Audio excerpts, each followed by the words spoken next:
Une femme qui veut avoir une carrière professionnelle est obligée de reporter le moment où elle va avoir des enfants tard dans sa vie. Et il n'y a pas besoin d'être un très grand esprit pour savoir qu'on ne prend pas le même type de décision à 35 qu'à 20, notamment en matière de fondation de famille. Voilà le cœur de la question. Elle est sociale.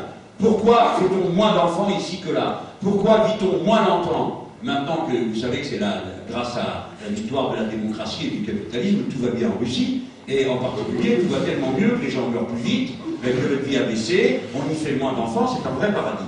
Bon, eh bien, vous voyez qu'il y a bien à chaque fois une racine sociale. C'est pas que les gens aient oublié de savoir comment on se fait des enfants. Ça, c'est encore dans l'esprit de tout le monde. Hein. Donc, c'est pas ça le sujet. Le sujet, c'est la décision que prenne une famille d'avoir au monde des enfants. Voilà pourquoi je vous dis que tout est politique et tout est inscrit dans la décision politique. Donc, le jeu stupide, c'est d'aller s'affronter avec les Allemands en considérant que c'est parce que c'est les Allemands que c'est un problème. Ou le jeu stupide, c'est de se dire « Ah, c'est formidable, ils exportent des machines-outils et pas nous ». Ah, révérons la production de machines-outils. Mais c'est absurde. L'économie française, la production française était bien plus diversifiée. Mais qui a inventé, chers amis, qui a inventé l'idée que les économies modernes devaient être des économies de service, sinon les têtes d'œufs qui sortent de vos rangs? Qui a inventé ça? Maastricht aussi. Ne connais pas tout à Maastricht. Demandez-vous qu'est-ce qu'écrivait Maastricht. Vous croyez quoi, le traité est tombé du ciel? Non, il y avait des gens dans des bureaux qui disaient que c'était ça la bonne idée, que l'économie moderne c'était comme ça. Alors nous, on faisait les assurances, on faisait les services, on avait une population au haut niveau, et puis les Chinois, ils feraient des ombrelles, des castagnettes, des têtes de temps à autre, un ordinateur ou deux. Voilà. Et maintenant, vous avez le retour de la bonne vieille loi de la valeur. Pour le coup, c'est très marxiste. Hein. La richesse, c'est là où se fait la production. Et voilà. Et on ne peut pas échanger autre chose que ce qu'on produit. On peut échanger par le crédit des signes de production à venir, mais ça s'est encore jamais vu qu'une partie de la population puisse vivre sans ne rien faire, tandis qu'une autre, alors, dans les proportions dans lesquelles on est. Donc tout ça pour revenir à mon sujet sur l'Allemagne et la France. À chaque fois, au lieu de s'en prendre aux Allemands parce qu'ils sont Allemands, n'oublions pas que c'est une confrontation entre deux modèles d'organisation de la société. Et donc moi, comme vous me dites comment vous faites pour convaincre, d'abord je me cherche des alliés chez les travailleurs allemands, chez les forces sociales qui en Allemagne sont pour que l'Allemagne ait un autre modèle de développement, un autre modèle de progrès. Deuxièmement, alors là je vais vous faire de la géopolitique. Comment on a fait dans le passé? C'est la première fois dans notre histoire qu'on est isolé. On a fait la guerre. On n'a pas fait que la guerre, on a fait plus malin aussi. Mais écoutez, c'est normal, on est au bout du continent. Donc c'est pas la première fois qu'on est encerclé. À supposer qu'on le soit vraiment. Parce que, vous savez, on me dit, et si les autres ne veulent pas? D'abord, on commence par leur demander. Moi, on me dit, monsieur Mélenchon, notre histoire de laïcité, personne n'en veut. Je dis, ah bon, comment vous le savez? Ben parce que quoi? Parce que rien, personne ne l'a jamais proposé.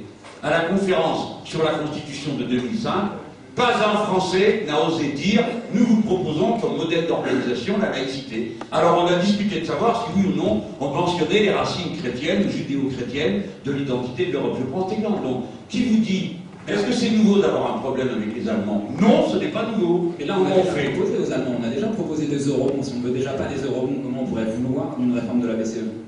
Des fois, il faut un peu pousser. Il n'y a pas que les Allemands en Europe, il y a des Polonais. Oui, mais malheureusement, dans le bureau de la BCE, enfin dans le comité qui dirige principalement la BCE, il y a la France et l'Allemagne, à égalité, je crois, 16% des parts. Donc si... Hélas, non. D'abord, il n'y a pas que la France et l'Allemagne, bien sûr, les pays. Et après le reste, oui, bien sûr, mais les deux gros majoritaires, c'est la France et l'Allemagne. Et si on ne convainc pas Merkel d'avancer là-dessus, enfin, vous allez être isolé, parce que Sarkozy est pour l'idée que la BCE prenne la même idée que vous, et pourtant, ça fait, je ne sais pas, 6 mois qu'on attend Mme Merkel. Non, mais alors, oui, elle ne dit pas. Premièrement, ne sous-estimez pas ce que peut être un travail de diplomatie. Les alliances que l'on peut nouer. Ou alors vous considérez que nous sommes seuls au monde et que tout est perdu. Par exemple, on n'est que 65 millions, on a perdu. Ou bien vous considérez que comme on est habile et comme ce qu'on a à proposer est rationnel. Si ce qu'on avait à proposer était stupide, une idée qui ne profiterait qu'aux Français, alors vous pourriez dire, écoutez, vous exagérez. Hein, mais ce n'est pas le cas. Ce que nous proposons, c'est un modèle qui vaut pour tout le monde, qui rendrait service à tout le monde et pas seulement à nous. Donc déjà, par contre, l'idée qu'on peut convaincre. Je vais vous une toute petite comparaison. Lorsque j'ai été ministre de l'enseignement professionnel, il y avait beaucoup de blabla qui se faisait sur les équivalents des diplômes. Alors, on dit tout ce que vous voulez, on s'en fout, les diplômes professionnels, c'est du sérieux, et il ne peut pas être question d'établir comme ça des équivalences. Donc, nous avons proposé le modèle français, qui est d'établir un diplôme à partir de l'analyse du contenu des qualifications que l'on veut voir aux travailleurs concernés. Contenu qui est établi par les entreprises, les syndicats et l'État. Quand je suis arrivé, on m'a rionné, Madame Chose, là, j'ai oublié son nom. Tu te rappelles, Christian? Mais si, bon sang, bon, peu importe. Cette dame, elle venait du Luxembourg. Et elle me dit, il faut faire comme ci, il faut faire comme ça. Oui, très bonne idée, vous avez 4000 lycéens, ça tombe bien, on a 12 millions. Alors, oui, on a des idées différentes. Vous allez supporter. Elle me dit, c'est l'arrogance française. Bon, oui. Maintenant, on discute du fond. Je me fiche de savoir comment vous m'appelez, arrogant français, ou je sais pas quoi. On discute du fond. J'ai raison ou j'ai tort? Alors elle me dit, c'est intéressant, essayez. Nous lançons un appel. Au début, il vient 3 pays. Pas n'importe lesquels. L'Espagne, qui a une tradition étatique, et c'était un gouvernement de droite. L'Italie, qui a une tradition étatique, et c'est un gouvernement de droite. Et le troisième qui vient, qui c'est? Les Anglais. Et la ministre, elle me dit, de toute façon, on n'a plus rien à perdre, notre système est complètement coulé. Elle vient. Je vous la fais brève. 4 mois après, il y avait 12 États qui y étaient. Au début, on était 7 experts. À la fin, il y en avait 100. Pourquoi? Parce que c'était une idée positive. C'était une idée rationnelle et qu'on avait trouvé des alliés.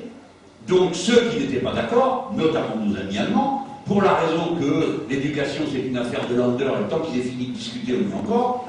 Donc, ils sont restés dans leur coin. Puis après, ils ont dit, on envoie un observateur. Puis après, ils ont fini par dire, ah, mais ça nous intéresse parce que c'est concret. Ben voilà, c'est concret. Donc on peut convaincre, on doit chercher des alliés. Je vous dis, la géopolitique de la France a toujours été la même. Il ne faut pas se laisser isoler. Voilà. Ceux qui se laissent isoler ou qui s'enferment dans un tête-à-tête ont perdu d'avance. Il y a des pesanteurs de l'histoire, mes amis. Croyez-moi, elles changent avec le temps. Nous sommes en état, nous, de les faire bouger. Et d'ailleurs, avec les Allemands, je le redis, la responsabilité de chaque génération, la mienne, la vôtre, c'est de reconstruire sans cesse les conditions de la paix avec les Allemands. Car la paix n'est pas un état de nature, c'est une solution politique. Si vous laissez les choses s'envenimer, toujours en Europe, les vieilles souffrances renaissent autour des vieilles cicatrices. Chacun d'entre nous doit faire l'effort. Ce jeudi de la semaine qui vient, je me réunis de nouveau à Strasbourg avec mon camarade Oscar Lafontaine. Nous allons faire une adresse aux travailleurs en leur disant, c'est pas le nationalisme à la sortie. C'est la solidarité internationale. Donc je vous le redis, ce sera aussi votre tâche. Écoutez pas ceux qui vous disent non, non, tout ça c'est des vieilleries. Chacun d'entre nous peut faire en sorte que ça reste une vieillerie. Mais il faut y bosser. Sinon, les choses peuvent dégénérer très vite. En attendant, nous les Français, nous ne devons pas nous laisser isoler. Si nous acceptons notre sort en regardant nos chaussures, nous avons perdu. Et les dirigeants de notre pays ont toujours été pleins d'audace quand il s'agissait de se désencercler. Je vais vous prendre un exemple tellement exotique, comme ça vous n'aurez pas de rapprochement avec aujourd'hui. Mais quand les Habsbourg ont entouré la France, le roi François Ier a été s'accorder avec le sultan turc, ce qui était considéré à l'époque comme l'abomination de l'horreur. Hein, voilà. Et bien il a fait ça pour une raison, ne plus être encerclé, essayer de se désencercler. Donc nous ne devons pas accepter de courir derrière le gouvernement conservateur allemand. Nous devons nous donner de l'air, nous devons nous donner de l'espace. Et nous convaincrons les Allemands, vous verrez. On y croit alors. Revenons à la politique économique française. Donc, vous êtes pour un changement radical de la fiscalité. Vous proposez par exemple de plafonner les revenus à 360 000 € par an, salaire et revenus du capital compris. Donc cela paraît sain en soi, car on peut vivre dans la grande aisance avec 30 000 € par an. Cependant, cette mesure comporte des risques. Donc le premier risque est de voir partir de talents, donc PDG, créateurs d'entreprises, sportifs, artistes, dans ces pays voisins qui, eux, n'instaurent pas ce type d'impôt. Le second risque est de démotiver les travailleurs les plus compétitifs et ainsi de fragiliser les entreprises et donc l'économie. Donc comment faire face à ces effets négatifs? Effet négatif supposé. Supposé, c'est un préjugé ce que vous dites, parce que les éléments les plus créatifs seraient ceux qui seraient payés au-delà de 360 000 € dans le pays. Non, mais par exemple, prenons l'exemple des PDG. Les PDG du CAC 40, on le veuille ou non, enfin, le CAC 40 présente les résultats les meilleurs de son histoire. Et donc, Même Vous si pouvez regarder de plus près, parce que ça encore, c'est une formule toute faite. L'essentiel des grandes entreprises du CAC 40 qui réalisent les plus gros profits, qui entraînent les résultats du CAC 40, sont des entreprises nationalisées qui ont été privatisées. Je le rappelle juste comme ça, et recapitalisées par l'État. D'accord. Admettons que certaines entreprises privées arrivent quand même à dégager d'énormes bénéfices. C'est peut-être aussi grâce à la vision des dirigeants. Oui, pourquoi pas, à voir. À voir. Si ces derniers partent dans des pays, plus accueillants, est-ce que c'est pas un risque pour l'économie? Pareil pour les sportifs, les artistes ou les créateurs. D'une manière générale, on ne peut pas quand même faire argument de turpitude. Je veux dire, sinon, comme on garde les banques, essayer de les servir. Bon. Donc le fait de se comporter d'une manière qui n'est pas acceptable sur le plan de la morale sociale ne suffit pas à fonder un droit. Maintenant, oui, parce qu'il y a quand même une affaire aussi de vision de la société. Mais je viens sur le caractère concret de ce que vous dites. Donc, si on leur prend tout, ils s'en vont. Peut-être. Donc il faut les laisser faire. Je ne sais pas, je vous pose la question comment justement. Non, c'est moi qui vous la pose. Je ne sais pas si vous les laisser faire, mais si par exemple on interroge cette salle, combien seraient prêts, enfin peut-être qu'il y en aurait pas. Mais vous n'êtes pas concerné, arrêtez de raconter des histoires. C'est comme les gens qui jouent au l'instant, bien non, mais aucun.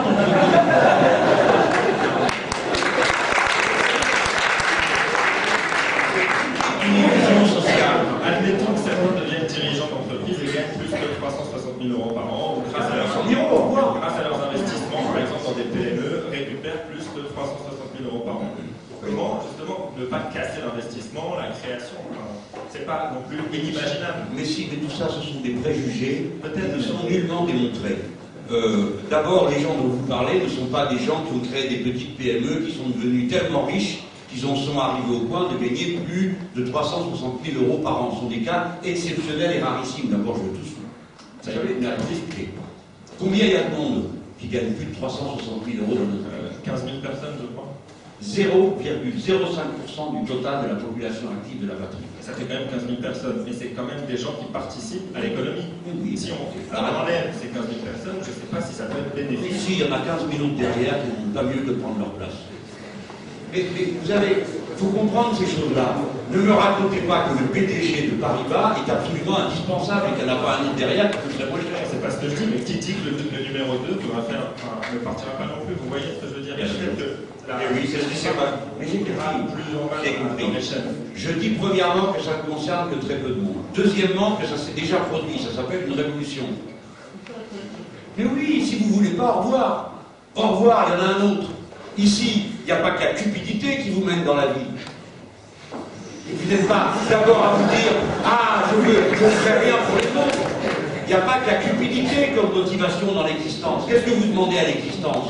De vivre dignement de votre travail, d'avoir un revenu satisfaisant. Si vous avez des enfants qui soient bien accueillis dans une école de qualité, que vos parents puissent partir en retraite, que si vous êtes malade, vous soyez soigné, que vous puissiez avoir des vacances. Enfin, le but dans la vie, l'idéal, c'est pas de se goinfrer au prix de laisser tous les autres mourir. Voilà, et avec moi, on a le droit de vouloir que ce soit comme ça. Je comprends parfaitement. C'est le monde dans lequel nous vivons. On a le droit de le vouloir. Vous avez un bulletin de vote, ne me demandez pas de justifier tout ça en disant je suis d'accord parce que c'est le seul moyen que nous avons de bénéficier de la précieuse intelligence d'une poignée de cupides dont nous pouvons nous passer premièrement et que nous pouvons pourchasser deuxièmement. Je vous remercie.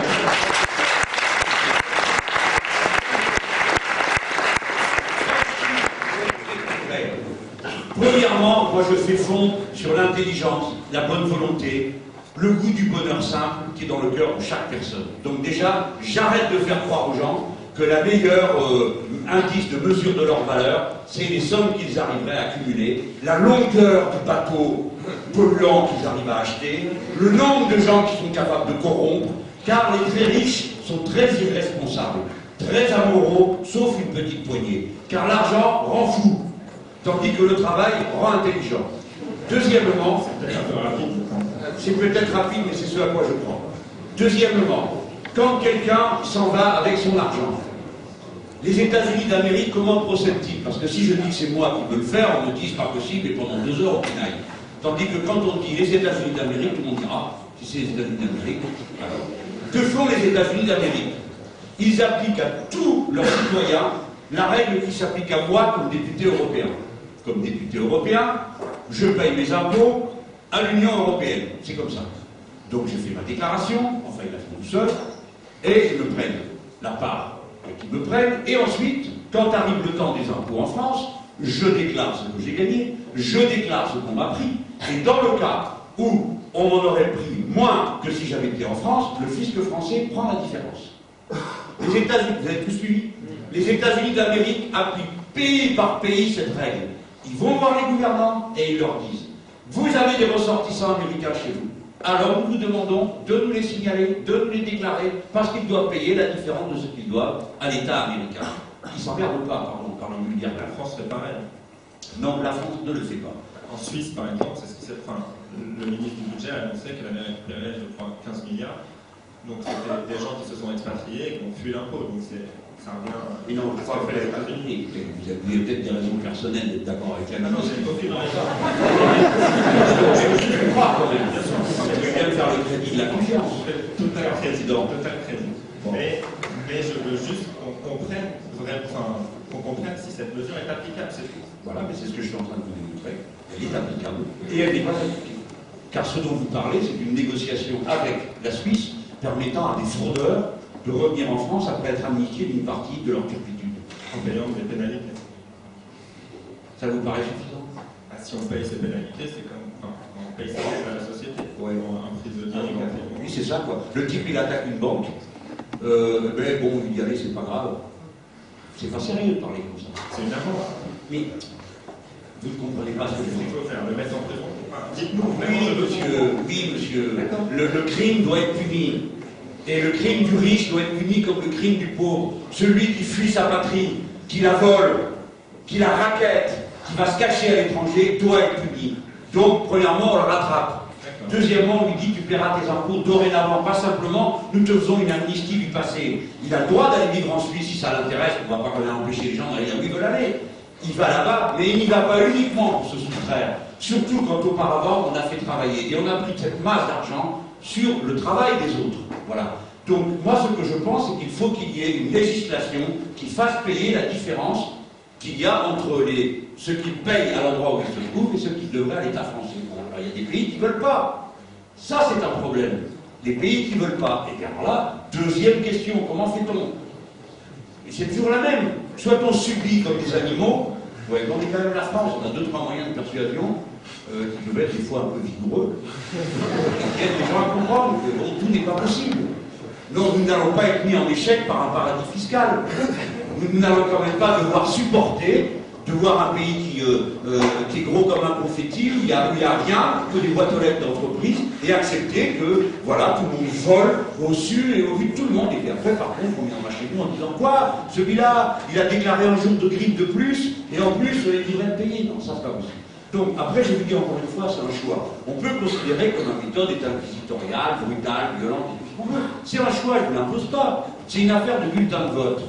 Si vous voulez que ça soit fait, je le ferai. Si vous ne voulez pas, vous trouvez quelqu'un d'autre. D'ailleurs, c'est ce qu'une partie d'entre vous s'apprête à faire. Peut-être pas après la conférence. Ah merci, l'histoire.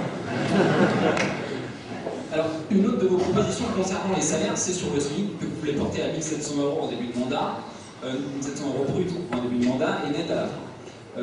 En plus de cela, vous voulez abolir les exonérations de charges sociales et rendre le CDI quasi obligatoire. Et rendre quoi? Le CDI, le contrat à durée indéterminée. Avec des taux de 5%. Le CDI.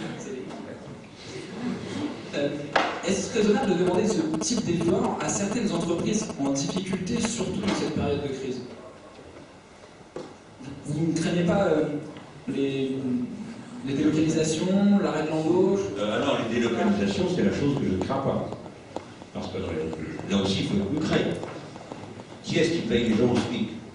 La proportion des gens qui sont payés au SMIC dans les entreprises exportatrices est epsilon.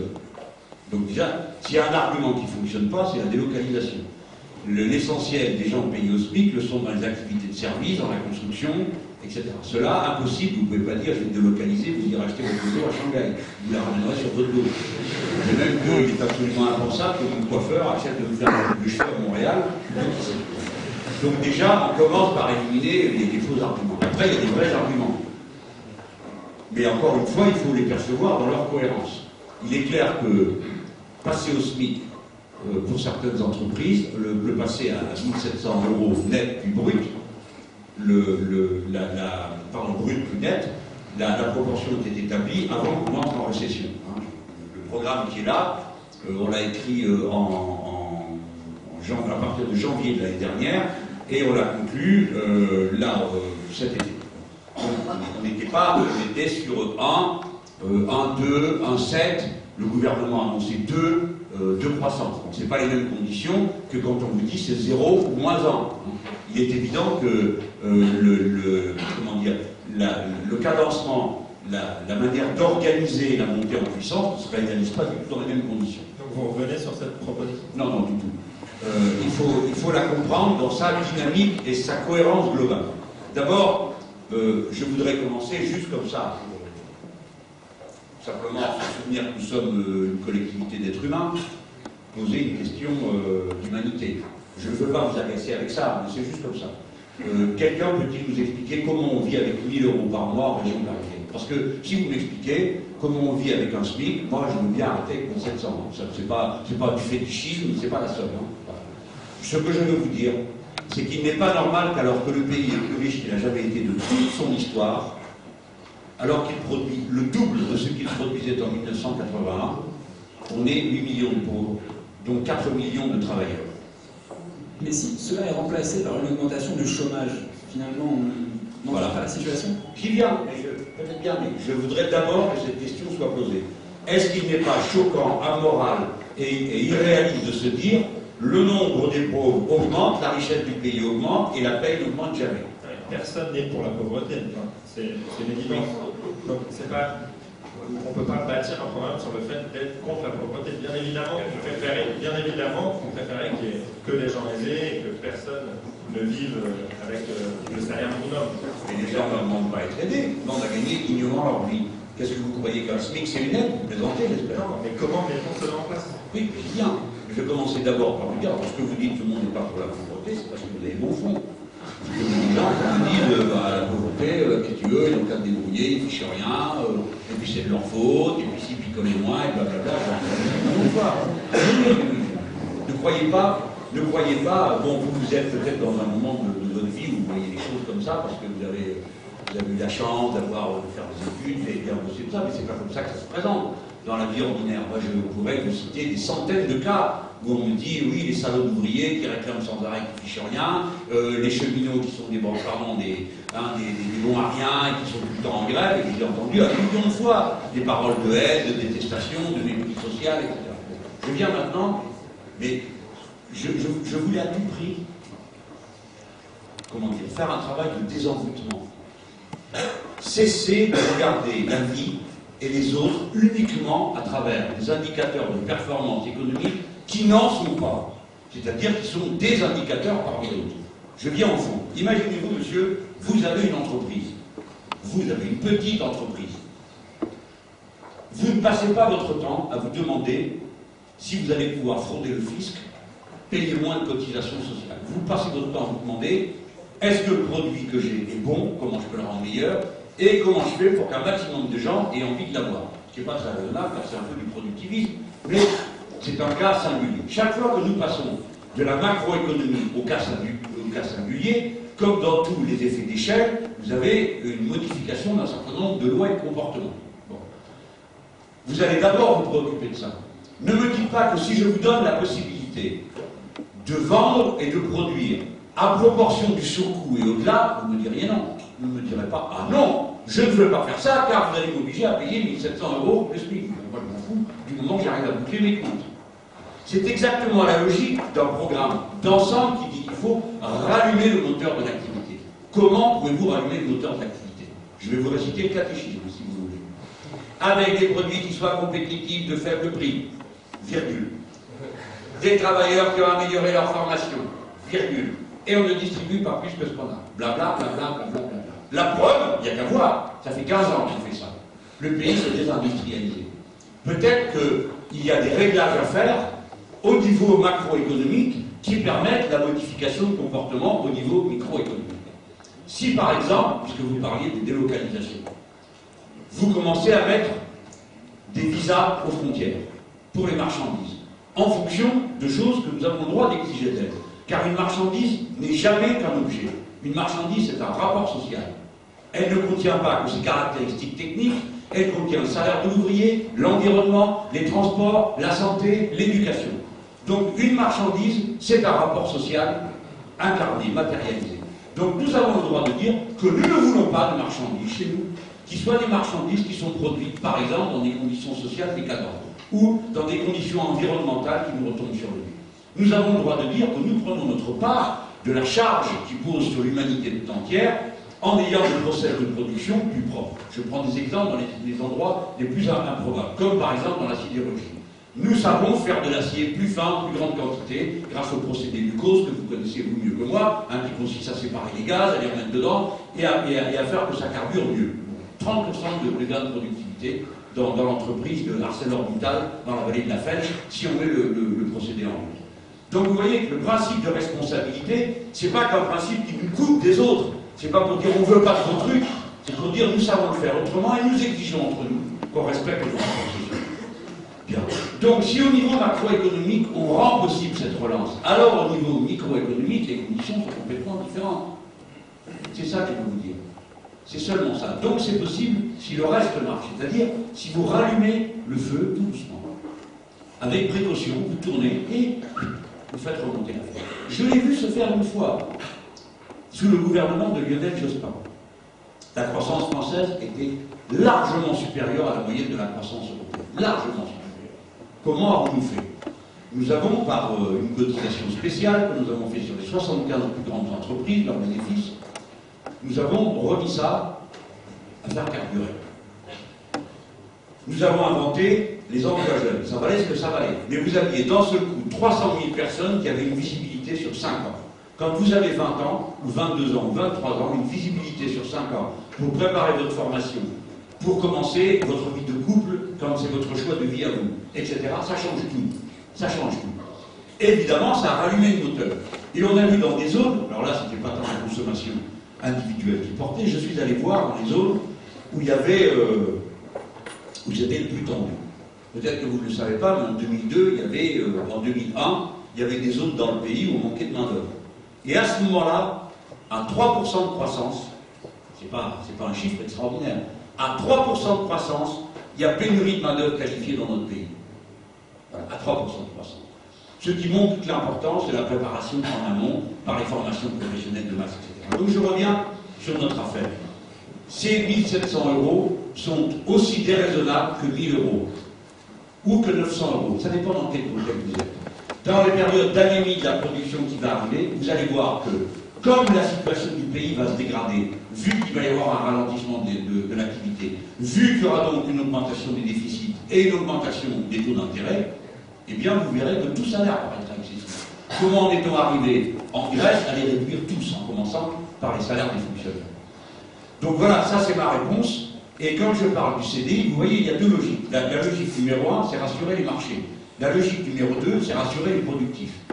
Donc moi, je suis pour qu'on stabilise les conditions de la production, les conditions sociales, les conditions techniques, et par la planification écologique, qu'on opère la bifurcation aussi bien en modèle énergétique, mais de la production. C'est pour ça que je vous donnais l'exemple tout à l'heure de la sidérurgie. Mais si on prend l'exemple d'un entrepreneur qui voudrait investir en France, est-ce qu'il n'aurait pas plutôt, dans ce cas-là, intérêt à investir dans un autre pays d'Europe et vendre ses produits à la France? Il paierait les employés moins chers. Il n'a pas essayé. Certains l'ont fait. Oui, c'est pas ce qui se fait. Alors vous comprenez, moi je veux bien, mais j'observe que pendant les années, je vous ai parlé tout à l'heure du gouvernement Jospin, vous savez que c'est un gouvernement de communisme de guerre, c'était dur, hein.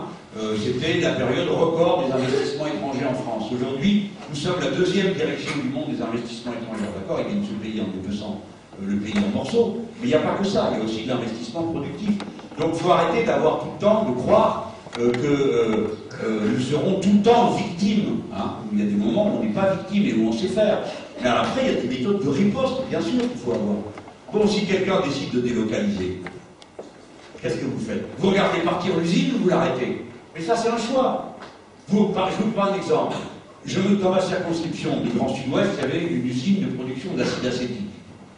Je pense qu'ici, tout le monde sait ce qu'est l'acide acétique. En général, tout le monde confond ça avec autre chose. Bon, l'acide acétique, c'est une production de base de l'industrie chimique. Il y a une usine qui faisait ça en France. Une, à côté de Pau. On pose la question, est-ce qu'il y en a une autre en Europe? Non, il n'y en a pas. Le gars qui a acheté ça est aux États-Unis. Il est appuyé sur un fonds d'investissement. Il achète la célanaise. Il prend les brevets, qui ne sont pas très raffinés. Hein. Il prend le carnet de commande. Il ferme la boîte, au revoir. Dorénavant, tout l'acide acétique devra s'acheter en Chine ou aux États-Unis, être transporté par bateau, par conteneur, etc. Est-ce que vous ne croyez pas qu'il y avait une logique à dire, nous n'avons, là je prends un cas extrême, hein, une usine, on ne permet pas qu'elle s'en aille. Vous voulez partir, monsieur, on vous la rachète. Nous avons le fonds stratégique d'investissement. Ou bien, nous disons, en France, c'est comme ça. Quand une entreprise est désignée comme stratégique, les travailleurs ont le droit de la racheter sous forme de coopérative ouvrière de production. Voilà.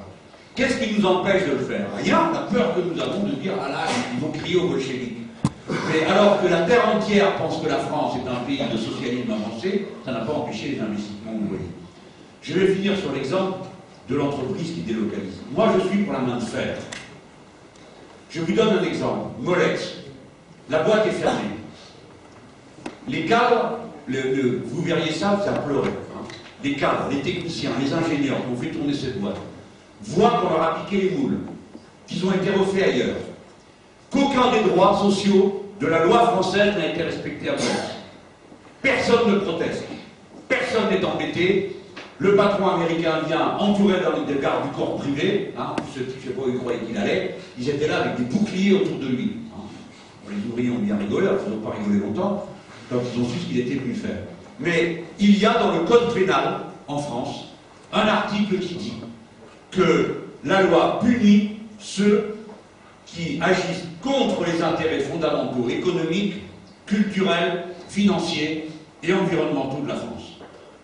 L'environnemental, le financier et le culturel, je crois, il y a les mesures d'application. Et comme c'est le code pénal, vous savez que c'est du droit positif, la peine doit être décrite exactement. Le seul cas où il n'y a pas écrit, c'est l'article 410.1 du code pénal. Le seul cas qui n'est pas décrit, c'est qu'est-ce que c'est l'atteinte aux intérêts fondamentaux de la nation. Elle va vous garantir une chose. Si c'est moi qui m'en occupe, ça va être décrit. Ça va être décrit. Et il y a des gens qui vous rendent des comptes. Parce que c'est pas acceptable de voir qu'on puisse piller le sourire aux lèvres le pays, condamner à mort des régions entières, pour que 3 ou 4 margoulins qui cherchent à se faire bien voir de leur patron, et je vous signale que dans cet article 410, il est même dit que ceux qui nuisent aux intérêts fondamentaux du pays au compte d'une entreprise étrangère. Donc il n'y a même pas besoin de changer la loi. Il suffit juste de montrer comment elle s'applique. Donc à nous de réfléchir et de dire voilà, ça s'appliquera dans tel et tel cas. Je ne vous dis pas tout contrôler, tout punir, mais punir ces cas où nous sommes trahis de l'intérieur par des élites qui sont vendues. Voilà, vendues. Et bien c'est pas acceptable. Donc moi je propose de réprimer aussi. Donc pas seulement encourager, changer le cadre macroéconomique, et puis après, il y a un principe de responsabilité individuelle. Dans le même esprit, vous voulez réguler la finance. Vous parlez d'interdire les transactions spéculatives et mettre sous tutelle les banques. Mais vous savez pertinemment que l'industrie financière est une industrie mondialisée et qu'au moindre resserrement législatif, là encore, cette industrie risque de disparaître. Donc, que fait-on pour justement empêcher de délocaliser cette industrie qui peut servir parfois au financement de l'économie et des entreprises? Oui, d'abord, ce n'est pas une industrie, c'est une activité de service. Le mot industrie est un travail de communication pour faire croire qu'ils font quelque chose d'autre que de faire des additions et des soustractions.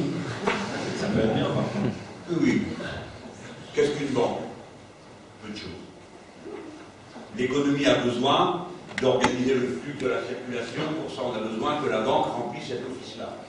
Mais une banque totalement déconnectée de la richesse réelle, ça peut exister, mais dans des niveaux d'intervention qui ne nous concernent pas vraiment. 99% des transactions qui se font dans le monde ne correspondent à aucun bien matériel. Aucun bien matériel. C'est très bien, le monde a des gros comptes en banque, mais tout ça ne revient jamais dans la production réelle. De même qu'il y aurait beaucoup à dire sur les grandioses progrès économiques qui ont été attribués au libre-échange. Nous pourrions en parler à un autre moment si vous voulez, et je vous démontrerai que tout ça est une affaire d'indicateurs. D'abord, les banques, on les a déjà toutes nationalisées dans ce pays. Déjà, pour qu'on s'en souvienne. Mais ça ne suffit pas à interdire les transactions spéculatives. C'est pas parce que l'État les possède qu'ils vont plus traiter. Vous avez raison. D'autant que comme on leur a donné aucune consigne, elles vont continuer à se comporter comme les autres. Bon. Alors, Non mais déjà, commençons par ne pas se laisser impressionner. Commençons par partir de ce dont nous avons besoin. Et après, on regarde ce que nous avons demandé. Il y a des gens qui spéculent, il y a des banques qui font. Mais nous avons aussi besoin, nous, de banques d'investissement. Nous avons besoin que de l'argent vienne sur de la production réelle, etc. Nous ne l'avons pas, mes amis. Il faudrait quand même s'en souvenir. C'est la peine, non, nous ne l'avons pas. Lorsque le président de la République a volé à la rescousse des banques pour empêcher que le système s'effondre, eh bien, il avait mis comme condition, parole verbale, que les banques s'engagent à prêter à l'économie réelle. C'est l'année où, pour la première fois depuis 25 ans, l'encours de crédit aux entreprises a reculé. Donc, aujourd'hui, la fonction bancaire d'investissement n'est pas remplie par le système bancaire français. Voilà. Donc, notre premier souci, c'est constituer un pôle public financier qui réponde à ce besoin. Car nous avons besoin d'activités bancaires. On n'a pas besoin de toutes les activités bancaires. Maintenant, comment peut-on empêcher la spéculation? Bon, déjà, commençons par empêcher les effets de la spéculation. Il y a 1000 manières de briser. Certaines sont d'ordre systémique. Par exemple, on a pu rigoler en disant que la taxe Tobin, c'est un libéral qui l'a inventée, c'est pas un marxiste. Bon. Quelle était la fonction essentielle de la taxe Tobin? Séquencer les flux. Quelqu'un qui n'aime pas beaucoup, M. Perlevat, avait dit que c'était l'idée de mettre un grain de sable dans la mécanique pour la ralentir. Et aussi faire un prélèvement qui vous permet de disposer de fonds. Il y a comme ça X mesures qui peuvent être mises en place, qui sont de nature à ralentir cette folie qui est en cours de route. Mais je vous conseille une chose. Mais j'espère qu'on a bien compris mon raisonnement. D'abord, pourvoir à ce dont nous avons besoin. Donc avoir un appareil bancaire qui remplisse la fonction productive qu'on attend de lui. Deuxième élément, faire la guerre. Bon. Faire la guerre au système financier international et trouver les moyens de lui briser les reins. Mais ça participe comme toujours de la discussion, de l'échange, de la menace, du rapport de force. Par exemple, Wall Street ou la City, je ne pense pas qu'ils vont vous écouter. Enfin, je suis désolé de le dire, mais vous pensez, il est évident que si on interdit, enfin, ce que vous croyez qu'ils vont faire de plus que ce qu'ils font déjà? Ils vont juste récupérer les activités françaises pour leur compte, c'est tout. Et quelles activités? Les activités de banque d'investissement spéculatives et qui créent quand même si parfois ça perd de la valeur, mais parfois ça en crée, et ça va être délocalisé en Asie, à Londres, à Wall Street. Donc c'est déjà le cas, puisque vous racontez. Non, aujourd'hui il n'y a quand même qu'une place parisienne. Non. Ça. Non, les